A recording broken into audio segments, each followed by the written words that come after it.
Hello, avid readers, book nerds, or casual observers. Welcome to the Read Along, brought to you by the Lit Round Table. I'm Anna. And I'm Joseph, and this is our read-along of The Poppy War by R.F. Kuang. Week 7. Mm-hmm. Welcome to week 7 of The Poppy War. Today we're talking about chapters 17 through 20. Finishing up part 2. Yeah. Holy moly. Yeah, big things happened at the end of this part. So Neja's back. That was at the beginning of this part. Poor Nejan. He was back and is now maybe dead. He really had a really quick, I'm back, bye. Yeah.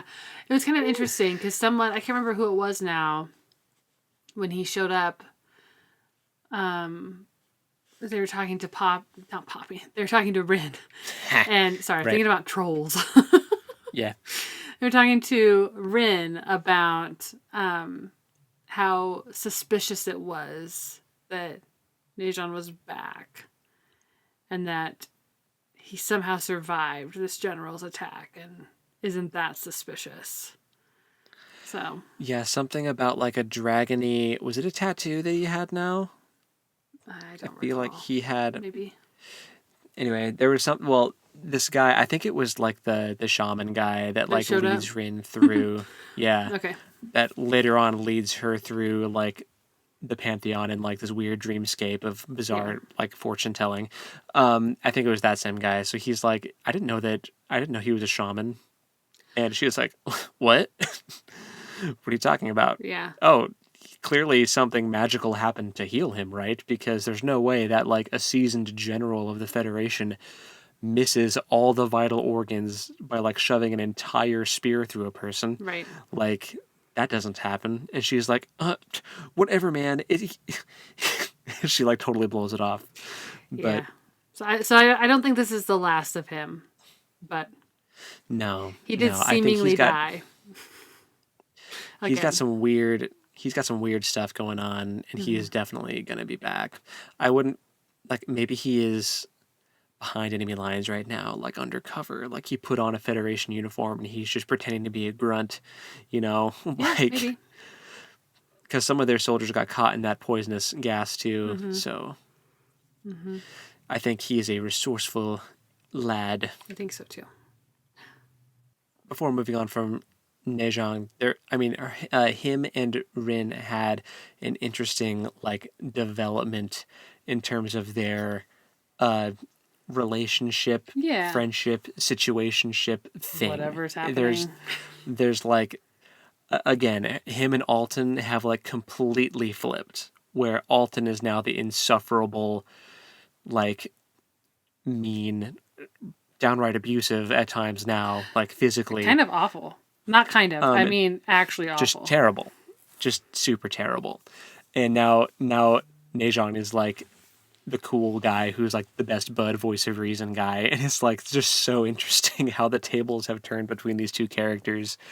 And I think it's interesting because I don't remember if it's this section or the last section, it does get mentioned in this section how war changes people for the worse or for the better, and she talks about how it changed Nejan for the better and kind of made him a better person, but it has definitely had the opposite effect on our boy, Mr. Spearley, Mr. Fire, I don't really Mr. Fireboy. Claim him as our boy. Right. I would also say that it's kind of having a negative effect on Rin too. Oh, for sure. Yeah. She's definitely going through it. I just need to put a disclaimer out here. Now that we're this far in, my phone buzzed a couple times. My apologies. Oh, okay. But I can't put it on Do Not Disturb because I am on call. So, I am sorry. Deal with it, audience. I think you're right that it's making her kind of a worse person, and I think it's that, and also that she's missing her teacher. She's missing Zhang. She's missing Zhang. I think that she was kind of I mean, I don't know. They had an interesting relationship at the very end there where she was clearly wanting to use the gods like the way the Psyches do, and he was clearly pushing against that. But now one of those voices of reason are missing. So she's just kind of with the Psyche now and like... Yeah. Not only is it missing, but she's got Altan telling her to do the exact opposite. And is really trying to antagonize her to make her connection with the Phoenix happen. To the point of, like, in the second to last chapter this week, he was like on fire and hitting her. Literally on fire. To like get her all riled up. And it worked. And it worked. She did it. And then he was like, oh, that's what it takes. And I was like, oh my gosh. You turd. The worst person. Turd is very PG for what I was actually thinking. But. Oh, yeah. For sure. Should we make uncensored episodes a Patreon exclusive? I don't know. No, it's fine. I think that's too much editing for you. Just know that there are other words to call this man that are much, much more harsh.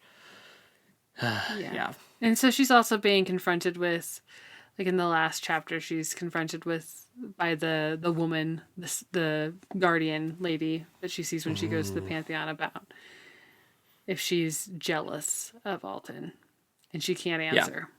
But she is. She's jealous of his ability to tap in. And then the Guardian describes him as being too far gone and just beyond hope. He's a monster. Yeah. Like,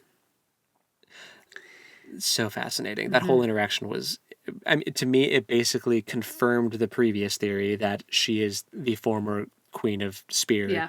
And she's trying to, like, she knows something about the Phoenix that most people don't.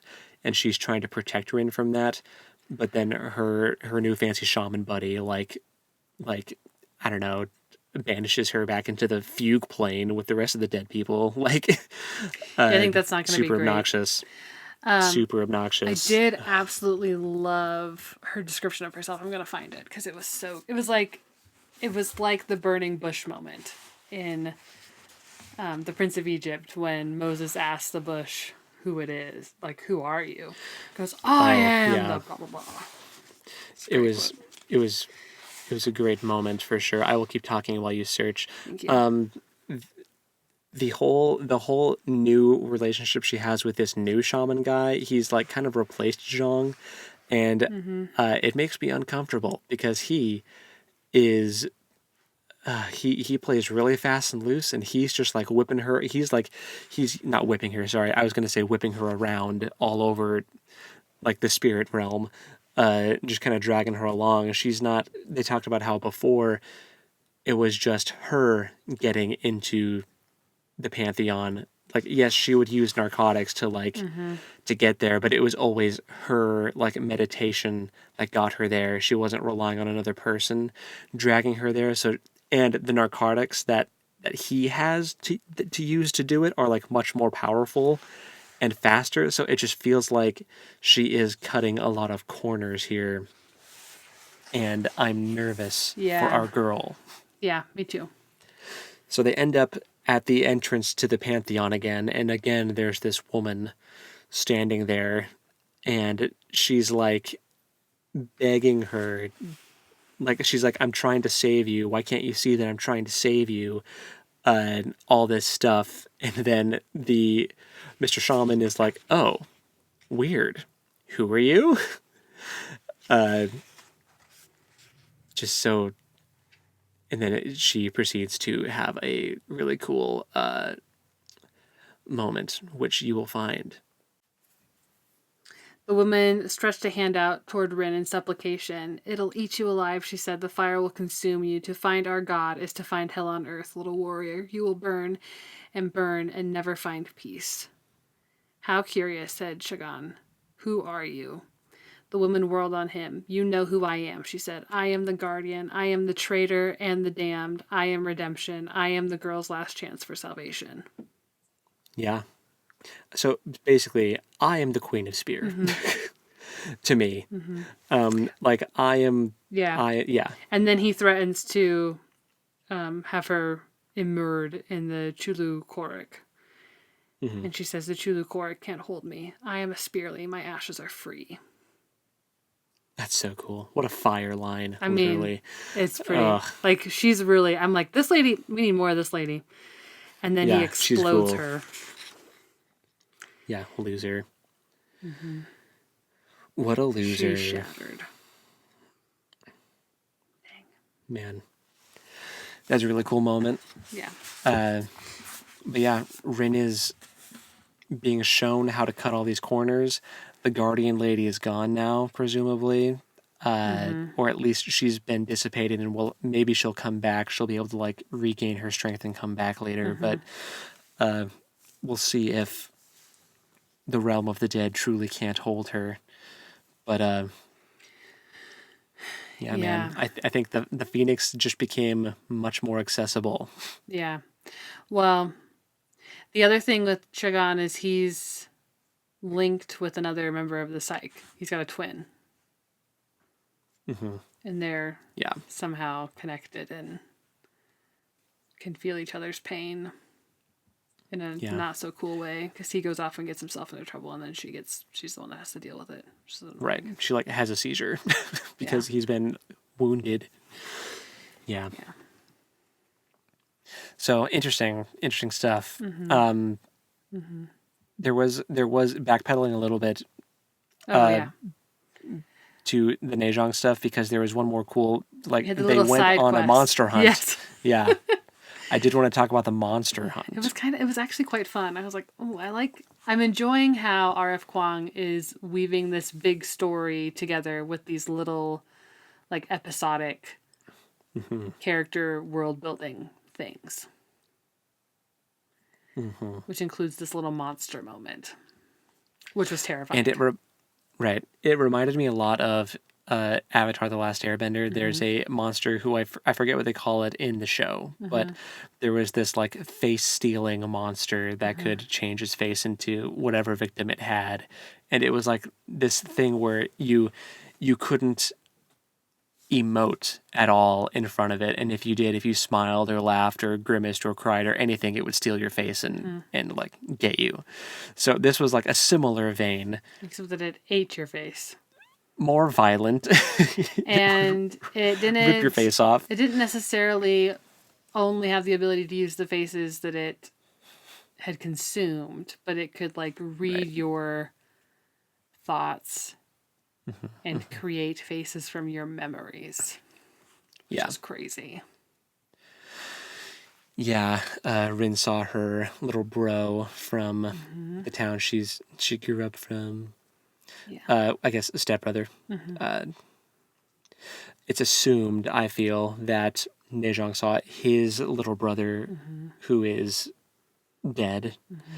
They have this interesting conversation. It was kind of a meta conversation. I really enjoyed it about how people deal with shapeshifters in fantasy settings. And like Nejiang's like, I mean, if I know it's a shapeshifter, I can kill it no problem. Even if it looks like my mom, I don't have a problem stabbing it if I know it's definitely not my mom. And she's like, really? I think it's more complicated than that. I think that like blah blah blah. They're like having this debate, and then it actually goes down, and he's the first one to freeze up when he did when it happens.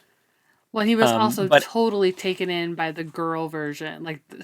This monster manifested itself as a little girl at first. And quickly its little story unraveled.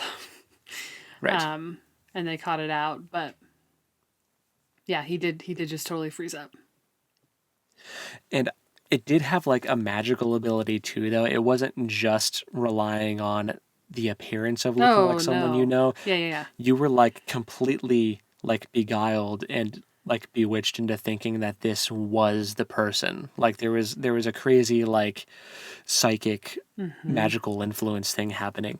Yeah. Despite it only being the face of the person. And then it had like a strange, almost misshapen monkey like body with iron fur. Yeah. Yeah. That could not be penetrated. Hit in the face. Particularly with fire. Which it was kind of funny that it turned into Ugh. like, oh, you picked the wrong face to turn into in this moment, because her and Alton had just had that big blow up fight and she like hated his guts at that moment, but it turned into Alton and then she just beat the crap out of it. I thought that was so funny. Yeah. It was like, wait, you're killing me. And she's like, yeah. And then she just like crushes its face in and burns Yeah. it. I mean, So she did have a funny. little hesitation, but she was like, well. No, yeah. It wasn't that heartless, but it was just really funny to me that it's like that's what ended up killing it. Was Right. it accidentally turned into a contentious figure, not a loved figure? Right. It would have had better luck just staying as her little Yes. separate. But even then, she was like recognizing that it was only showing her the version of him that she remembered. She's like, surely he's older now and doesn't look like this, because it's been Right. a couple of years at this point. Right. So,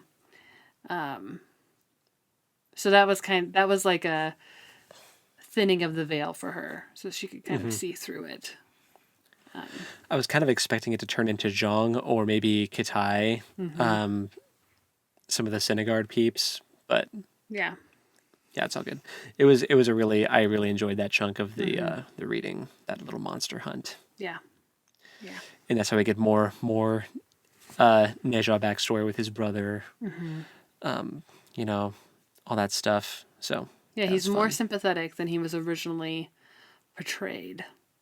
for sure. And Rin even has the realization of, oh man, we could have like actually been friends if we hadn't been so stupid. Yeah. But Which now that he's missing, she's like on a mission. She's determined to get him back. Well, she's I don't know. Well, actually, she might think that he's dead, but she was really annoyed at Alton for not rescuing him oh, she when was he could have, beyond annoyed.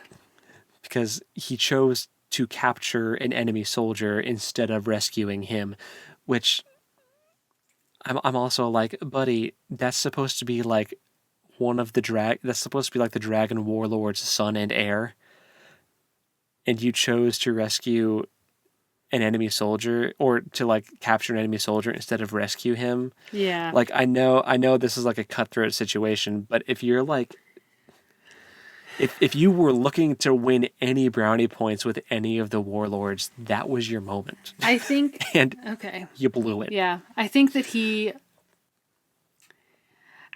did not like, I know he didn't like Nejan being around. And I think he Right. saw him as a threat to his sure. hold over Rin. Because I think he wants her isolated. I think that the situation that Rin has found herself in is that she is being highly manipulated by Yeah. the psych group, and I think all of them are, but in part because they've been isolated from the other divisions. Yeah. And I think her ability to be friends with Nejan was really threatening to that isolation that they're so dependent on for the psych. Yeah.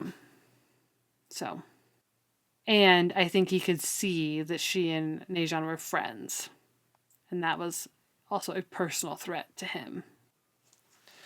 Yeah, I agree. I think that this is all like classic manipulator 101. Yeah. You know, trying to control someone, keep them isolated,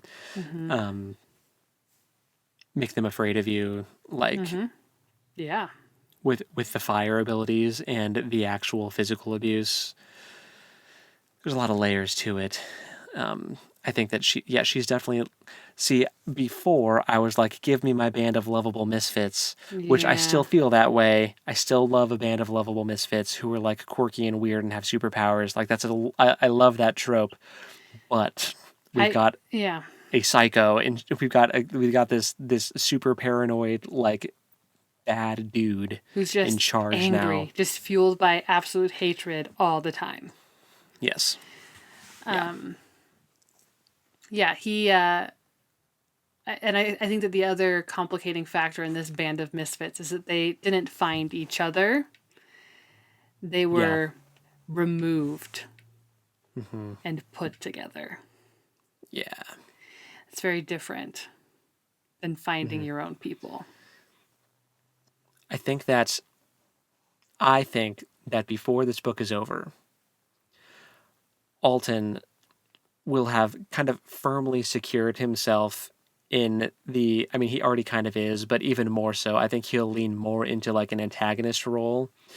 But I could also see him, I think we're going to see exactly what happens to a Spearly who conjures too much fire. I think we're going to see him burn out. I don't know that we'll see it by the end of this book. I think by the end of the series, yes. Yeah. There's really not that much of this book left. Yeah. I guess maybe it's wishful thinking because I just want someone else to be in charge of the psych. Man. Yeah. If they reveal that Neja is also a shaman, maybe he can join and he can run it. Or Rin can run it. Yeah, I don't know. Yeah, it'll be interesting to see. I don't think they'll let Rin run it. Yeah. Yeah, I don't know. I mean, she's got fire powers too. Yeah, but they're not quite as reliable as his at this point. Maybe that might be about to change, though. So we'll see what happens in this last part. There's so much going on. She's got like a new shaman teacher person. Who's dangerous. They got a bizarre like fortune telling moment in this dream world, and he had this really interesting concept of like what the spirit realm is and like how people interact with it, and I thought that was really interesting. But like the big ending was Altan interrogating this Federation soldier, and they figure out that like this was just like the little side mission that they didn't actually need to like achieve, and they've got a main force that is cutting through a mountain pass straight to like the breadbasket, the wartime capital of the Empire. So they're in deep doo-doo. They're in trouble. They are. So, that being said, we only have 2 weeks of this book left. So for next week, you're going to read chapters 21 through 23. So I think the question needs to be, are we going to read the next book? Or are we going to vote? Next book or vote? I mean, I would not mind reading the next book, but I also have a bunch of other books that I could throw the hat in the ring for. But how about this? I think I made the list that had Poppy War in it. I will let you decide, and I will go along with whatever you decide. If you want to read on to the second book, or if you want to make a list because it would be your turn. Yeah. Since it's your turn for that, I think you can choose if you want to do the next one or your own list. I mean, I do want to read the next book, but I also... Maybe we put something in between. That's fair. Because we did that with the Lies of Loch Lamora, didn't we? We read the first one, and then, yeah, I think we did the second and third ones back to back, but I think we did have a gap between the first and the second. I think we did.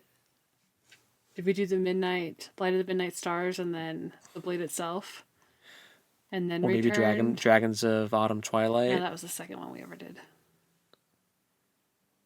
Yeah, wouldn't that have been after Lies of Loch Lamora? Oh, you're right, because Lies of Loch Lamora was the first one.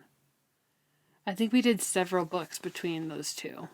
Okay, well, let me think on it then. Sure. Next read along, we'll have a definitive answer. Yes. Yeah. So for next time, read chapters 21 through 23. Cool. 3 chapters. You got it. Cool. Very cool. All right. Well, we'll see what happens with this crazy Phoenix situation and Altan being a butt and Nejong being gone, ? Will Zhang ever come back from the weird spirit world with all the creepy monsters that are being let out now that he's gone? I don't know. I hope so. I miss that kooky old man. Me too. He was cool. Yeah.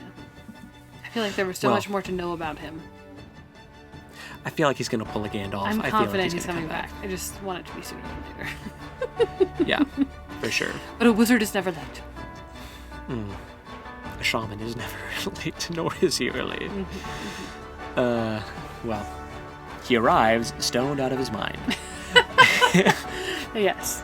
In the case of So. Jiang, yes. I guess until next time, happy reading. And we'll talk to you next time. Later. Bye.